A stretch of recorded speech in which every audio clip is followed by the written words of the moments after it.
जैन साथियों, आपकी Indian defence and sports academy जो कि जयपुर हाथोज में स्थित है, इसने जब ये ऑर्गेनाइज हुई थी नवंबर 2019, उससे लेकर आज तक इसने बहुत बेहतरीन सिलेक्शन दिए हैं। स्ट्रेंथ जरूर हमारे पास कम रहती है, लेकिन सिलेक्शन बहुत बेहतरीन रहते हैं। उसी सिलेक्शन की कड़ी में आज हमारे पर्वत सर से सुरेंद्र सिंह राठौड़, जिसने अग्निवीर ओपन भर्ती के अंदर बहुत बेहतरीन रिजल्ट दिया है आपके जोधपुर बिहारों के अंदर, जो आज आपके समक्ष आ रहा है। जोरदार तालियों के साथ स्वागत हमारे सुरेंद्र सिंह राठौड़ का। ये सुरेंद्र सिंह राठौड़ है, जिसने यहाँ पर कोचिंग और फिजिकल की तैयारी की थी और बहुत बेहतरीन रिजल्ट के साथ आज इसका अग्निवीर में ज्वाइनिंग आ गया। और अभी कल जाएगा ये डॉक्यूमेंट्स वेरिफिकेशन के लिए, और उसके बाद इनको मिल जाएगा जो इनका ज्वाइनिंग का टाइम है, किस सेंटर में रिपोर्ट करनी है, वो सारी चीज़ें इसके साथ मैं बातचीत करता हूँ। तो सुरेंद्र, अभी आपको डॉक्यूमेंट्स के लिए कल बुलाया ना? जी सर। भर्ती कितने तारीख से कितने तारीख तक थी आपकी, जो फिजिकल का था वो? 5 दिसंबर से 12 दिसंबर तक इन्होंने फिजिकल का डेट था, जिसमें से आपका कब था? 9 तारीख को। 9 तारीख को आपका हुआ था फिजिकल। फिजिकल में क्या स्टैंडर्ड रहा आपका? स्टैंडर्ड सर 100 जुड़वाए थे वहाँ पे, और मैं 7वें नंबर पे था। 7वें नंबर पर। तो इन्होंने रेस के अंदर बहुत ही बेहतरीन टाइमिंग दिया था। साथ ही आपकी बीम कितनी निकली थी? सर यहाँ पे तो सर 8 थी, लेकिन सर वहाँ पे 10 मार दी थी सर। बहुत बढ़िया। देखो दोस्तों, जो भी डिफेंस की तैयारी कर रहा है, फौज की तैयारी कर रहा है, वो बीम पर विशेष ध्यान देना, क्योंकि 40 नंबर आपके बीम है और आपके 60 नंबर होते हैं दौड़ के। तो दौड़ में तो सभी धावकों के फेफड़े फूलते हैं, लेकिन बीम के आपके 40 नंबर है, वो आपके हाथ में। उसकी खूब मेहनत करो। बीम को तो आप छोड़ो ही मत। जब भी ग्राउंड जाते हो, आते हो, जब भी आपको जहाँ भी समय मिले लटकने का, अगर आप कहीं स्वामणी में विजिमणे गए और वहाँ भी किसी मंदिर में पाइप हो, तो आप बीम का पक्का प्रयास करना, क्योंकि 40 नंबर मिल जाते हैं बीम में। अभी आपको कैसा फील हो रहा है जब आप सेलेक्टेड हो गए उसी एकेडमी में जहाँ आपको बात बात पर बैंड किया जाता था, मेरे जैसा आदमी आपको टॉर्चर करता था, और आज आप सेलेक्ट हो के आगे, आज आपको कैसा फील हो रहा है? बहुत बढ़िया हो रहा है सर कि आज मैं भी भारतीय सेना का हिस्सा बन गया सर।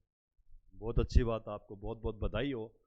और जब मैं आपको पीटता था या अपशब्द बोलता था, या आपके कोई टीचर आपके साथ ऐसा करते थे, उस टाइम आपको कैसा लगता था? शुरू से में लगता तो था कि कहाँ फंस गए, लेकिन बाद में देखा ठीक है, अगर कुछ होता है तो। उस टाइम आपको बहुत बुरा लगता था कि ये निकम्मा मुछड़ रोज रोज आके मेरे को क्यों बोलता है। और जब आज आप सेलेक्ट हो गए तो आपको अपना परिवार भी अच्छा लगता है, और जिसने आपको जब कभी भी डांटा वो सारी चीज़ें अच्छी लगती है। अच्छा, जब आप शुरू में यहाँ अकेडमी में आए, कई बार बच्चे घर से आ जाते लेकिन उनका अकेडमी में मन नहीं लगता, तो आपका मन लग गया था क्या? यहाँ एक हमारे पास अभी बच्चा है जिसका यहाँ मन नहीं लगता। सर स्टार्टिंग में तो नहीं लगा था, लेकिन सर धीरे धीरे धीरे फिर 10-15 दिन में सही हो गया था पूरा। 10-15 दिन में आपका मन लगने लगा? जी सर। देखो दोस्तों, किसी भी अकेडमी ओनर के पास मन लगाने की मशीन तो होती नहीं है साहब। चलो, अकेडमी में ये तो बिजनेस का पार्ट है, जिसमें कोई मन लगाने के लिए टीवी लगा देगा, आपको गेम करवा देगा, फिल्म दिखाने ले जाएगा, कहीं मंदिर में घुमाने ले जाएगा, हम लोग भी लेके जाते हैं। लेकिन जब आप फौज में ज्वाइनिंग कर लोगे तो वहाँ ऐसी सुविधा नहीं होती है। मन तो आदमी को लगाना पड़ता है। हम राजस्थान में हमारे जब कोई नई नवेली दुल्हन आती है, पूरा परिवार छोड़ के आती है, एक नए परिवार के साथ एडजस्ट होती है, मन तो उसको भी लगाना पड़ता है। तो मन तो आदमी को जहाँ जीवन है वहाँ लगा लेना चाहिए। मन के ऊपर कभी अपने आप के ऊपर हावी नहीं होने देना चाहिए, जब ये आदमी सफल होता है।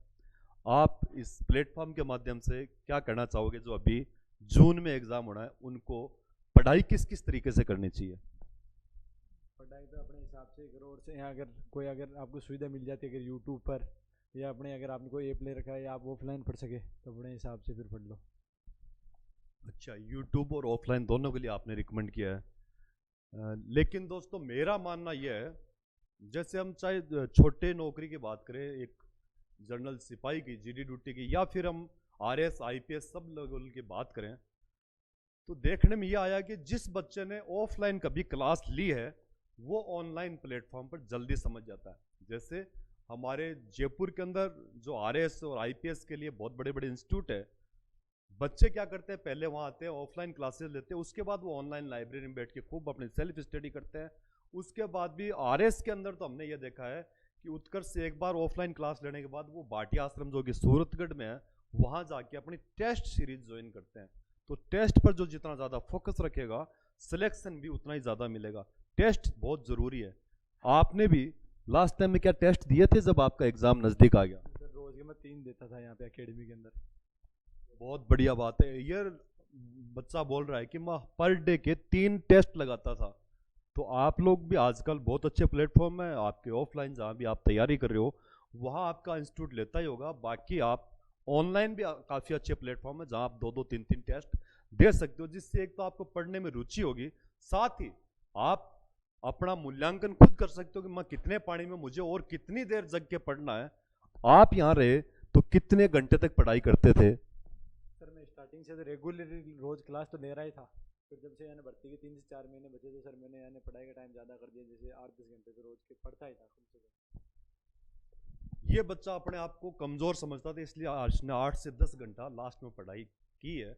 और ये बोलता मैं ऑफलाइन क्लास भी लेता था, फिर मेरे साथी जो इससे ठीक थे, वैसे तो ये बोल रहा है कि मेरे से सारे ठीक थे, अगर मैं नौकरी लग गया तो सारी दुनिया बेरोजगार रहनी नहीं चाहिए। ये अपने आप को बिल्कुल डफोर समझता था ना। लेकिन इसके पास एनसीसी थी, जो एनसीसी कर लेता है उसके पास डिसिप्लिन बढ़िया हो जाता है। अनुशासन इसका बहुत बढ़िया था। जब भी हमारे लगभग 1-1.5 साल हमारे साथ रहा, इसका अनुशासन बहुत बेहतरीन था। अनुशासन के कारण ही आदमी अपना संयमित जीवन जीता है, और उसी कारण से आज ये आपके सामने सेलेक्ट होकर खड़ा है। तो दोस्तों, अनुशासन आपको रखना चाहिए। साथ ही आपको जब आपका एग्जाम नज़दीक हो, जैसे अभी जो अग्निवीर की तैयारी कर रहे हैं ऑल ऑफ इंडिया के अंदर, उन सब का जून में एग्जाम है, तो आप लोगों को अभी से पर डे 1-2 टेस्ट लगाने चाहिए, ऑफलाइन और ऑनलाइन क्लासेस लेनी चाहिए। अभी मैं रिक्वेस्ट करूंगा इसके खास प्रिय गुरुजी हमारे विद्याधर सर, जो इसकी साइंस पढ़ाए, ये बोल रहा है कि मेरे साइंस में थोड़ी सी, एक कौन सा पर्सन था वो, जो अपने कैक्टस होता है वो शोषण कहाँ से करता है? इसके गुरुजी ने क्या पता पढ़ाया कि नहीं पढ़ाया, लेकिन इसको साइंस के टीचर एग्जामिनेशन हॉल के अंदर याद आए कि सर मैं एक दिन किसी क्लास में नहीं बैठा, और उस दिन उन्होंने बता दिया कैक्टस श्वास कैसे लेता है, और वो इसको नहीं आया। फिर इसने जाके चेक बैक किया तो इसको पता लगा किससे लेता है सांस। तो 12 बज गए। सांस किससे लेता है भाई? तने से। तन्ने से लेता है। कैक्टस में क्या पत्तियां नहीं होती? आपने जब भी पढ़ा हो कि जब पादप, ये जो आपके पेड़ पौधे सांस किससे लेते, तो आपके विद्याधर सर ने बताया होगा पत्तियों से लेते हैं। लेकिन कैक्टस में तो पत्ती दी नहीं भगवान ने, तो सांस तो वो भी लेगा ना, जब जिंदा है, जीव है उसके अंदर, तो वो किससे लेता? तने से लेता। तो कई बार ये चीजें आपके ऑफलाइन क्लासेस में आप नहीं बैठते हो, तो ये चीजें आप वंचित रह जाते हो। कई बार आप स्वामिनी चले जाते हो, और उस दिन सर बता देते हैं कि कैक्टस अपने तने से सांस लेता है, और ये 1 नंबर आपका कट जाता है। इसलिए कभी भी क्लास मिस नहीं करनी चाहिए। अभी मैं रिक्वेस्ट करूंगा हमारे विद्याधर सर से कि वो अपने प्रिय स्टूडेंट को साफा पढ़ाकर उसका स्वागत करें। जोरदार तालियों के साथ स्वागत विद्याधर सर का।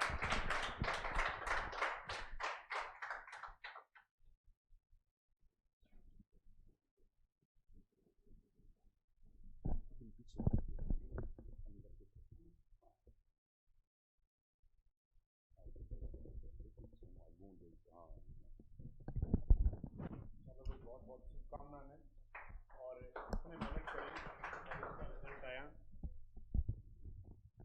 आज बहुत खुशी हो रही भाई कि हमारी क्लास का, जिसको वैसे मैं नहीं कह सकता, लेकिन एक अपने आप को ये मानता था खुद कि मैं सर पीछे रह रहा हूँ, लेकिन फिर भी इसने मेहनत करके, और जो होशियार थे ना उनके बराबर में अपने रिजल्ट को मुकाम पर पहुँचाया, और बहुत अच्छी मेहनत करी, और बहुत बढ़िया रिजल्ट इसने दिखाया। इस बात के लिए इसको अग्रिम फिर दोबारा से शुभकामनाएं। ये ज़िंदगी में ऐसे ही आगे बढ़ता रहे और अपने गुरुओं का बहुत प्रिय रहे। इसमें आदर भाव जो थे ना वो बहुत अच्छे थे, और हमेशा से ही पंक्चुअल भी और रिस्पेक्टफुली भी रहा है।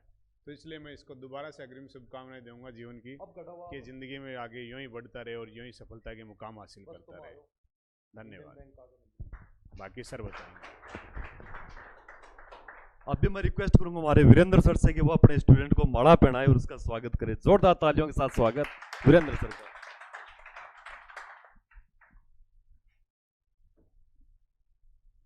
बहुत बहुत शुभकामना सुरेंद्र को, जिसने अपनी संस्था का, अपने परिवार और समाज का नाम रोशन किया। जो भी दोस्त अभी भी इस वीडियो को देख रहे हैं, तो अगर आपको अग्निवीर में ज्वाइनिंग चाहिए, अगर रिलेशन भर्ती हो, तो लास्ट आपको 4 से 6 महीने के अंदर सिलेक्शन, और अगर आप ओपन भर्ती के हो तो एक प्रोसीजर के अंदर आपका सिलेक्शन आपके सामने है। तो दिए हुए नंबरों पर आप कॉल करके आ सकते हो। बहुत बहुत धन्यवाद। जय हिंद, जय भारत।